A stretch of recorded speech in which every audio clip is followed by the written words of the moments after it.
রাজ, আমার কথা এক্ষুনি মন দিয়ে শোন। এখনই একটা মেয়ে আমার সাথে দেখা করতে আসবে। ও যদি আমার ব্যাপারে কিছু জিজ্ঞেস করে, সোজা বলে দিবি আমি মুচি। মনে কোনো দ্বিধাবোধ করবি না, বুঝতে পেরেছিস? মানে স্যার, এটা আপনি কি বলছেন?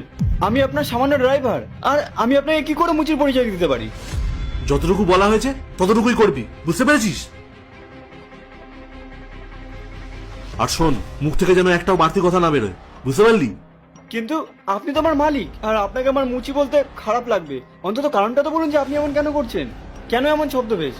সব প্রশ্নের উত্তর তুই একটু বাদেই জানতে পারবি। তুই আপাতত এইটুকুনি মাথায় রাখ, তুই হচ্ছিস মালিক আর আমি হচ্ছি সাধারণ মুচি, ব্যাস। আচ্ছা ঠিক আছে, আপনি যখন বলছেন আমি তাই করব। আমি সবটা ম্যানেজ করে নেবো, আপনি কোনো চিন্তা করবেন না। গুড। আর একটা কথা মনে রাখিস, একটু যেন ভুল না হয়। সামান্য যদি ভুল হয় তাহলে পুরো প্ল্যানটাই কিন্তু ভেস্তে যাবে। ইন্দ্র, তুমি এসব কি করছো? তুমি এই নোংরা পোশাকে মুচির কাজ করছো কেন?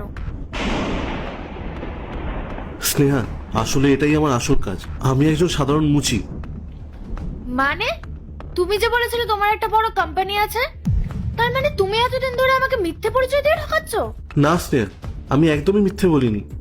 হয়তো আমি সেদিন ভালো পোশাক পরেছিলাম বলে তাই আমাকে সবাই স্যার স্যার বলছিল, কিন্তু সেই কারণে হয়তো তুমি আমাকে ভুল ভেবেছিলে। কিন্তু আমি বিশ্বাস করো, এই কাজটা খারাপ না, আর এই কাজটা করে আমার বেশ ভালোই চলে যায়।